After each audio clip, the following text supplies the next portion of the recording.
G'day and welcome to Wellywood Wargaming. My name is Damon and in this video I'll be exploring the Saar Tek Hunters for your games of Necromunda. Before I get started though, please do like, share, subscribe. Check out the Patreon as well if you'd like to support me further. Right then, so if you're new to Necromunda, you probably will have dived in at the Hive Secundus box set. The Hive Secundus box set came out quite recently. It's a fantastic box set and it is a sort of self-contained game in a box, really.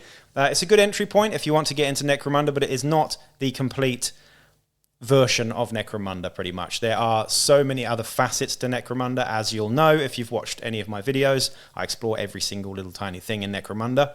This is just one of them, and this is the Tek Hunters. Now, there has been a little bit of confusion at the moment around the Tek Hunters, how they are used outside of this box set, the Hive Secundus two-player Underhells campaign, how they're used in the Book of Desolation, where we have the full rules for them in here as well, and how you might use them in your Dominion, your Uprising campaigns and whatnot too. The Tek Hunters are purely and only available for Saar, but I guess we better just dial it back quickly and look at what they actually are. The Tek Hunters, again, they came in the Hive Secundus box set and they are fantastic miniatures, I have to say. So if you're a fan of the Saar aesthetic, these basically take that aesthetic up to 11.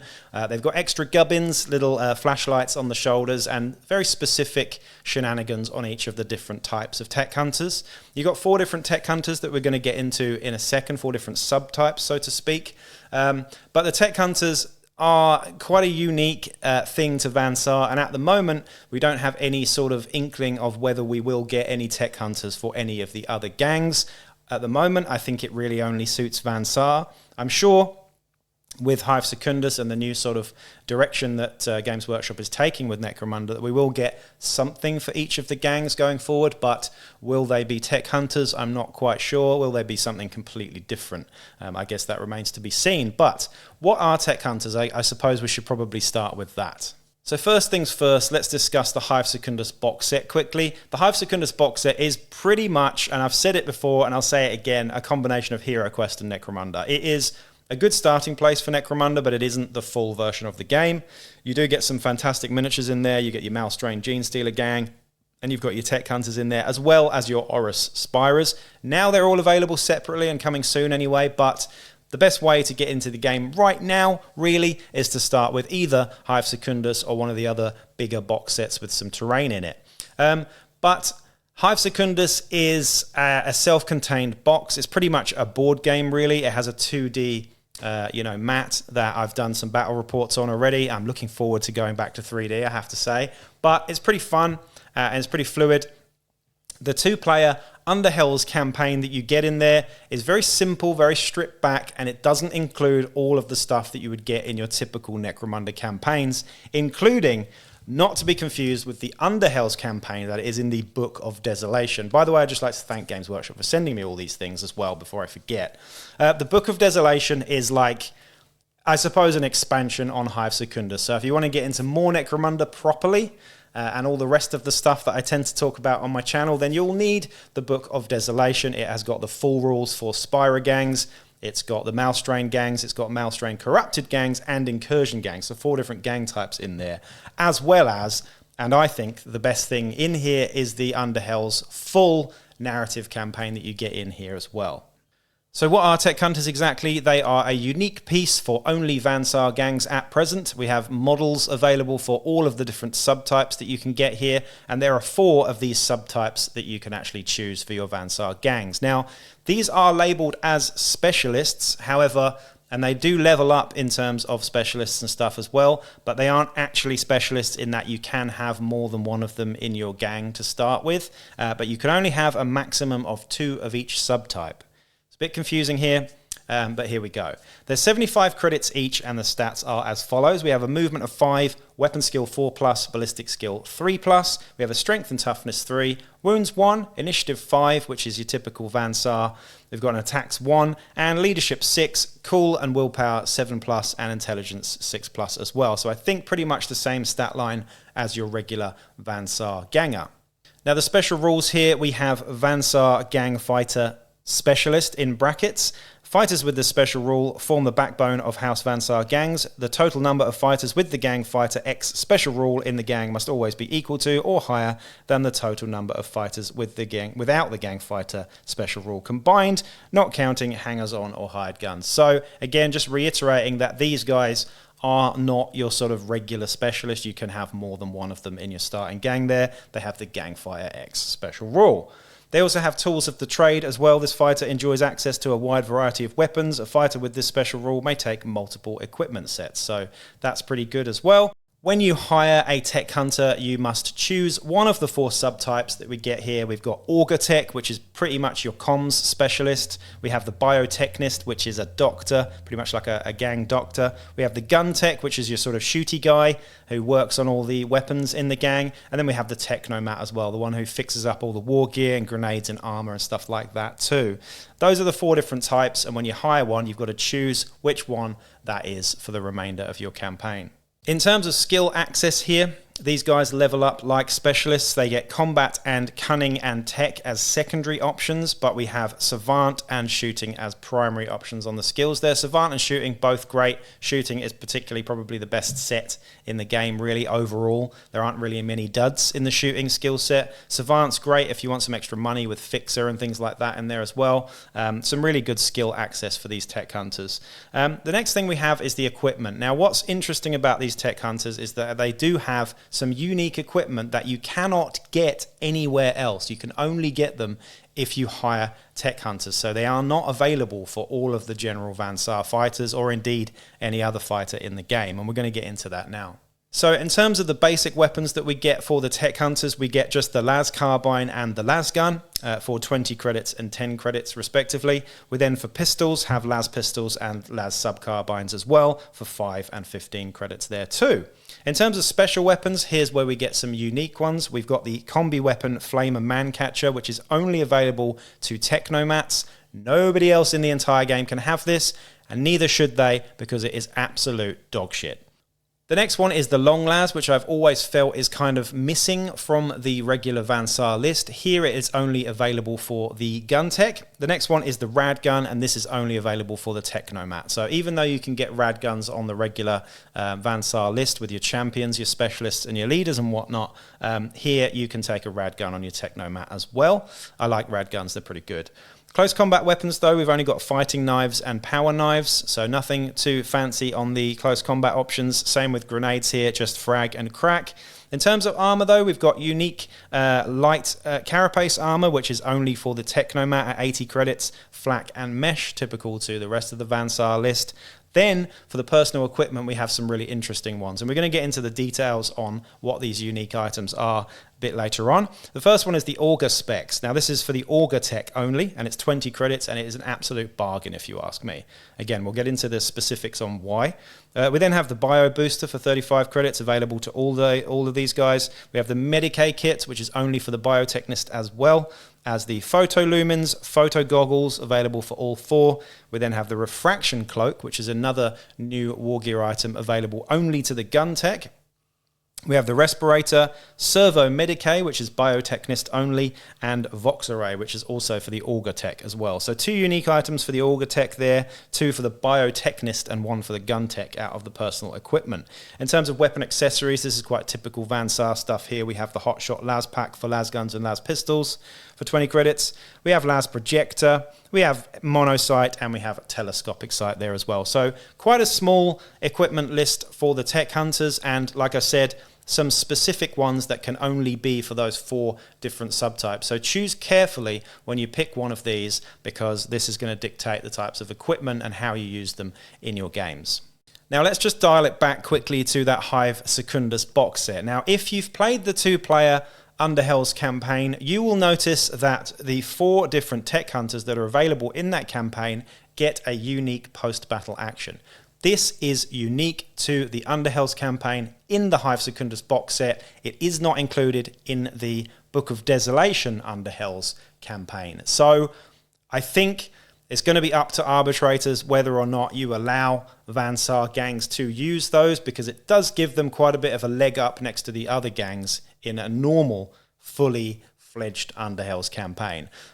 Quickly, just what they are. The Technomat, I believe, gives you one free item of war gear post-battle, worth up to 25 credits. We've got the Gun Tech as well, who can give you one free gun, funnily enough, up to 25 credits, I believe, as well in post-battle. We've got the Biotechnist, who gives you a free dock visit. Pretty damn good. That one's probably the most valuable out of the 4. And we've got the Augur Tech as well, who can use data crystals and unlock them and stuff. That doesn't really apply in the full Underhells campaign because you can just do that anyway with your regular fighters. So the Augur Tech has less use in post-battle normally anyway. But again, like I've said, this is a little bit confusing here. Those post-battle actions are completely unique to the Hive Secundus 2-player Underhells campaign. They are not something that you can normally use in your ordinary campaigns. Right then, let's get into the unique war gear and weapons and equipment that you can get for these Tech Hunters, because this really is going to dictate whether you're going to want to take them in your regular Van Saar gangs. The first one, and something that I mentioned earlier that I really, really like, is the Orus Specs. This one is unique to the Augur Tech, and it is as follows. Enemy fighters may not be set up within 12 inches of a fighter with an Orus Specs, either as reinforcements or using the infiltrate skill. So, let's have a think about this for a second. In the Underhells campaign, we have lots of Greeblies. This means that they can't be set up within that 12-inch bubble. We have Nachtghouls and things like that, which are very, very dangerous indeed. We have Spirers doing infiltration. We have lots of infiltrating pieces in the game, which are going to get straight up into your Van Saar Swayzes and just wreck face. The problem with Van Saar is they're not very proficient in close combat. As we know, the Underhells campaign, the fully fledged Underhells campaign, does have the visibility rule. As you go further through the campaign, visibility goes down. So we're looking at a short range campaign in general, unless you have, goggles and things like that. But what that means is that by having a 12-inch exclusion zone of people getting into your face, corpse grinder initiates, things like that, being able to just deny that is really, really powerful and keeps people at arm's length from you a little bit. I think, personally, the Orus Specs is probably one of the best war gear options for Van Saar in general. It's really, really good, especially if you park it next to a heavy weapon or your leader or someone you just want to protect. It's very, very handy, and I can see lots of uses for it in regular campaigns, not just the Underhells campaign. The next unique bit of kit is for the Gun Tech only, so if you want to choose this shooty boy, he gets the Refraction Cloak, and it is as follows, and it's exclusive to the Gun Tech as well. When making a ranged attack against a fighter equipped with a Refraction Cloak, the hit roll suffers a -1 penalty to hit. This is increased to -2 if the fighter did not move their previous activation. So if you team this with a Long Las, which is on the model, we've got the Refraction Cloak and Long Las, fantastic looking model if you ask me. Just very, very cool. Rule of cool wins out. I would include this in every Van Saar gang just because it looks so cool. But a sniper with a Long Las doesn't have to move. He just stays still all game, and he's -2 to hit. And if you're in cover as well, just makes you even harder to hit. Makes a very, very efficient sniper indeed, and a pretty good addition to the Van Saar lineup, I have to say, as they don't currently have a sniper up until now. The next exclusive one is for the Biotechnist, and this is the Servo Medicae. This is the huge sort of pneumatic syringe over the shoulder of this model. It looks brilliant. Choose a seriously injured friendly fighter within 1 inch of this fighter. That fighter may make a recovery roll as if it were the end phase. This does not stop the fighter from making a recovery test in the end phase if they are still seriously injured. It is a basic to do that, and that is a unique action that you only get with the Servo Medicae. It's pretty good. If someone is injured and you really want to try and get them up in a hurry, you get to just run over and go stab with your syringe and hope that they get up. It's just extra good to have a little bit of more survivability in your Van Saar gangs. Now again, you're probably going to want these guys in a little bit of a cluster. You're probably going to want to park your Biotechnist next to your leader or something like that to be able to sort of get them up in a game. But it's pretty cool. I really do like that one. It's not too expensive either. The next one, and this is also for the Augur Tech as well, so you can, team this one up with the Augur Specs, is the Vox Array. A fighter equipped with a Vox Array gains the Group Activation 1 special rule. So it gives someone who isn't a champion or a leader a group activation. It's pretty good. Again, I think the problem with Van Saar is they're quite elite, so you tend to have less bodies than other gangs. And the problem is, if you're going to do lots of group activations all of the time, then you're going to get out activated by nearly every gang, except for maybe Spirers. Or maybe Spirers. But yeah, it is what it is. It's just worth thinking about how often you do those group activations. They can be really, really powerful, but they can also make you prone to get completely outmaneuvered by the opponent with activations. So the elephant in the room is the Combi Mancatcher Flamer. This does, I admit, have its uses in the 2-player Underhells campaign, but sadly in a regular Van Saar gang has absolutely no use at all. It is a Flamer with a close combat attachment. The close combat attachment is the Mancatcher part. It's -1 AP, it's close range, and I think it has Entangle. It has Entangle as well, so you can't parry it. Otherwise it's trash. You also have the Flamer part, which is a ordinary Flamer. It's -1 AP, and it has Unstable. So think about that for a second. You're paying an absolute premium for a weapon that is bad in close combat and average in terms of flaming stuff, but then explodes in your hands and kills your own guy. It's really not a very good weapon, is it? I'm not sure what Games Workshop were thinking when they did this one. Again, though, it does have its place in the Underhells campaign because it's the only template weapon that you can get that sets things on fire, and that is very good against Gene Stealers because it's pretty much the only thing you can do to try and actually get rid of them because they are horrifically powerful. So in summary, the Tech Hunters are a little bit of a confusing one. They have rules in both the Hive Secundus box set for your 2-player campaign, which I think is really what they're designed for mainly. So playing them in that, they work fine, but I think Games Workshop were a little bit short-sighted in how these guys might actually be used in your regular games of Necromunda. On the positive side, I think the models are fantastic and are actually an improvement on your regular Van Saar. So I think if you've got this kit with your regular Van Saar kit, you can kit bash it and just make them look even cooler. The flashlights are wicked.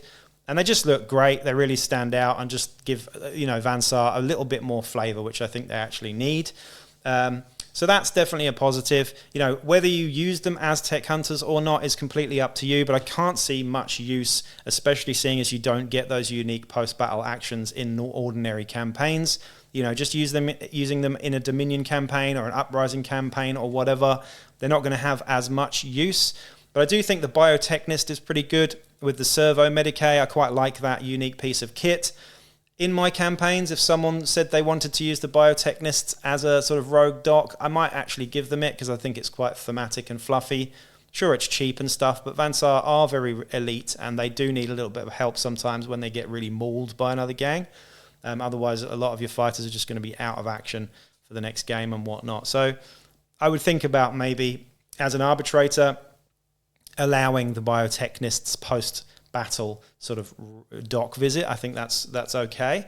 The gun tech, I don't think is particularly viable, but again, I just think it's a really nice miniature. Having access to the long las and the refraction cloak does give you a pretty good sniping option. However, the long las is something you can't improve really, and it's just not a very powerful weapon. It's only damage 1. Sure, it's strength 4, but it's just not a very powerful weapon. It's great at pinning, which is awesome, but you're not going to do any damage in late on campaigns with your gun tech. I think it's going to be a one-trick pony.